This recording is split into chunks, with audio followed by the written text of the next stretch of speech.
important is that going out of this trip here? Well, all I get is we ran 8 straight days on the ice, 4 and 6, and pushed them pretty hard.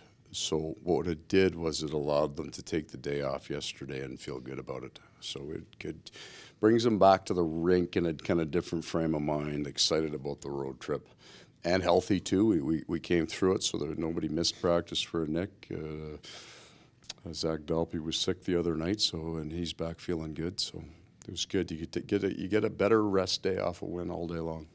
Giovanni Smith, I know we talked about his good game yesterday, but how important was it just to have him up here for this stretch when you, like you said, you want the team playing tougher, harder, heavier? Well, I got lots of time for a player that plays that role. I think physicality on the forecheck. We are an elite forechecking team, and he can do that job. And if you look at the Stoller's second goal, I mean, it comes from forecheck to net front.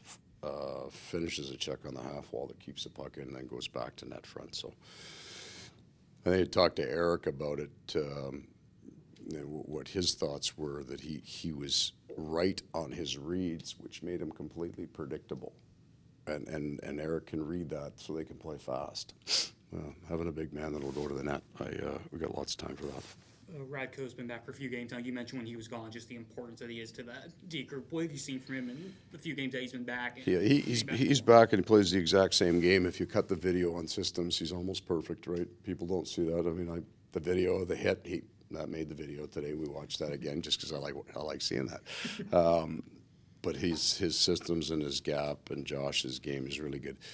The bigger impact, maybe that's not true. A big impact of having Radko in the lineup is Montour's 4 chances that he got against the Rangers. Ekblad got 2 off the rush up the ice. They can't get up the ice when they're playing 26 minutes. They can't. And especially when you're playing playoff teams, you're burning a whole heck of a lot in your own end. So having Radko back in evens the minutes. It gets those other defensemen up the ice. Been talking about this January stretch now for a couple weeks and kind of since July. Yeah, right. And now it begins. How do you hope this team handles it, especially this road trip folding into next? Yeah, I don't think that it's not an easy trip. I think this thing turns into a physically grueling event when we get to Vancouver at home. Because we'll fly across the country off a day to play a home game, get back on and go up north.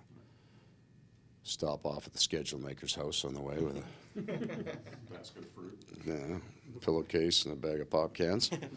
And I don't know what movie that was, but that's when it's going to get heavy for us. The back-to-back start to kick in, the travel starts to kick in. So you're hoping for a bunch of things. The first thing is health, that you can get there with a lineup. And you also need that positive energy. So the first part of these first 4 games of this block is, and we got good teams. We want to play well, but we want to be feeling good when we come out. We saw Patrick Hornquist out there in yellow. Is he going on the trip, or is it still? He's going on the trip, and then we're still monitoring.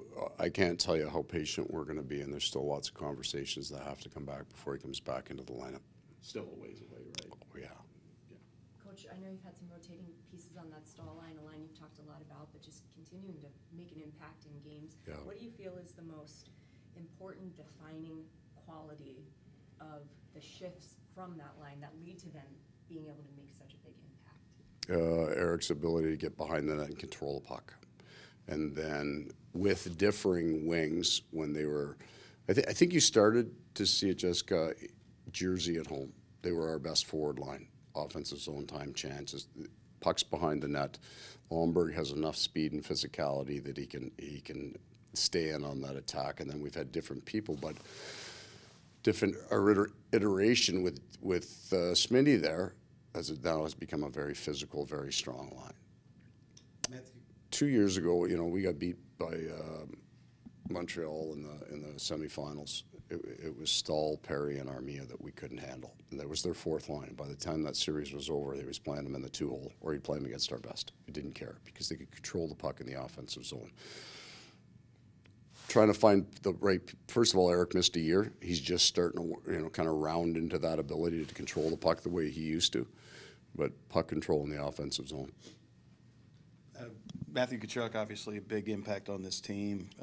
Has he been as big an impact as you thought maybe when the trade went down? And No, bigger.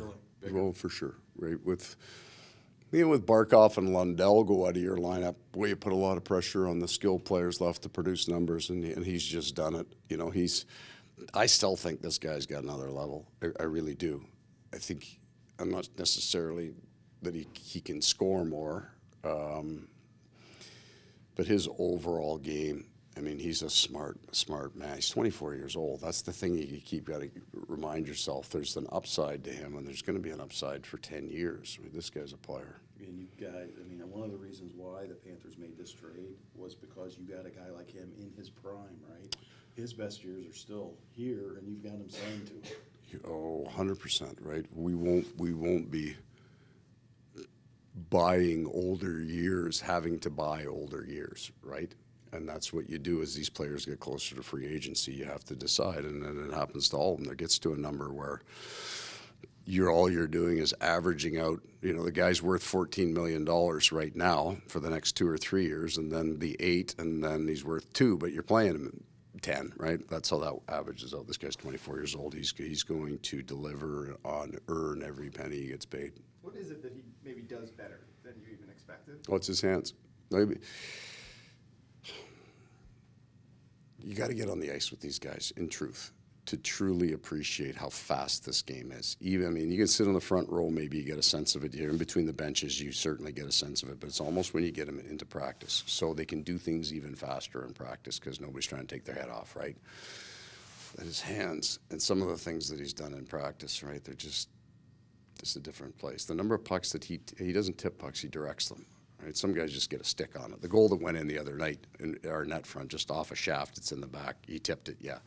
But he puts it somewhere. I haven't seen anybody do that. And on that, I mean, I look back at his 20 goals. I can't think of too many that were maybe farther than 3 feet away from the net. Just No, he doesn't. What does he do that allows him to get that real estate so easily? Well, there'd be no fear in his game, right? He's really comfortable down there with the elbows get up. He's fine with that. So some guys kind of drift through that, the slot, to kind of come in, spend a little bit of time, and they get out. That's where he wants to be, and that's where he wants the puck. There's no fear in his game. Incredible set of hands. The last time you guys went out west, you had Spencer Knight kind of going for a bit before that last game in Winnipeg. Are you hoping to maybe get him going again? I'm hoping to get both of them going. We're going to play too much hockey to run one. We got the 3 sets of back-to-backs as it is. A back-to-back game is not a problem. You can run a goalie back-to-back. It has everything to do with what you do coming into that back-to-back and what you got going out. So if you come in fatigued or you put a lot of games on a guy, they just have to split. So both of them are going to have to play. Have you been keeping up with the World Juniors at all? With Connor Bedard? Yeah, it's on the room. It's in the room all the time. Yeah. It's almost ridiculous what this kid's doing. Right. So what I'm amazed at is that we talk about generational players, right? Connor McDavid.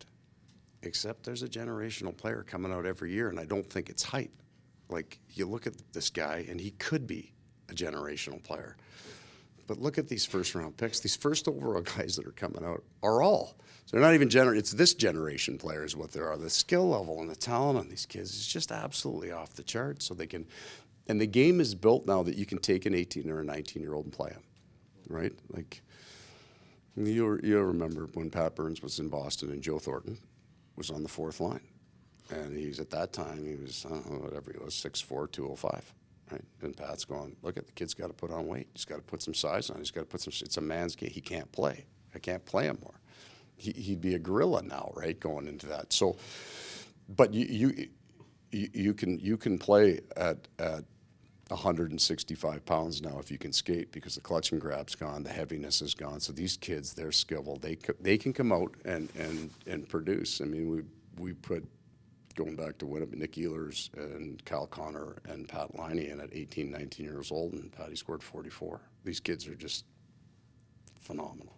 I mean, talking about kids that can play, I mean, Anton Lundell came into the league at 20, and he's already asserted himself as a penalty killer. What have you seen from him so far this year? He is a player that's another one of these huge upside guys. Right, and I don't know where Anton ends up in player in terms of. I'm not talking about how high up the lineup he gets. Of what will eventually be his best attribute, because he's got a piece of all of it. Very skilled player. He might be a shooter.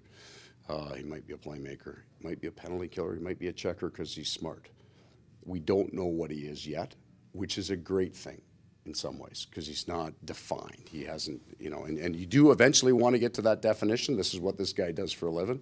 But if you're good at almost all things, being able to develop him as that, he's got lots to learn, but it's not as he has a high mental capacity, a high IQ. He's going to be, I think, in 2 or 3 years, he's going to be one of those every situation center iceman he can play. Be up a goal, down a goal, killing a penalty or on the power play. It's been a rough stretch of maybe a month here with that injury and the illness. What do you want to see to get him going again? It's all speed for me, for what will take him to the next level. He has the hands and he has the intelligence to read the game at a high rate of speed. Sometimes very intelligent players will play off the puck and just read it.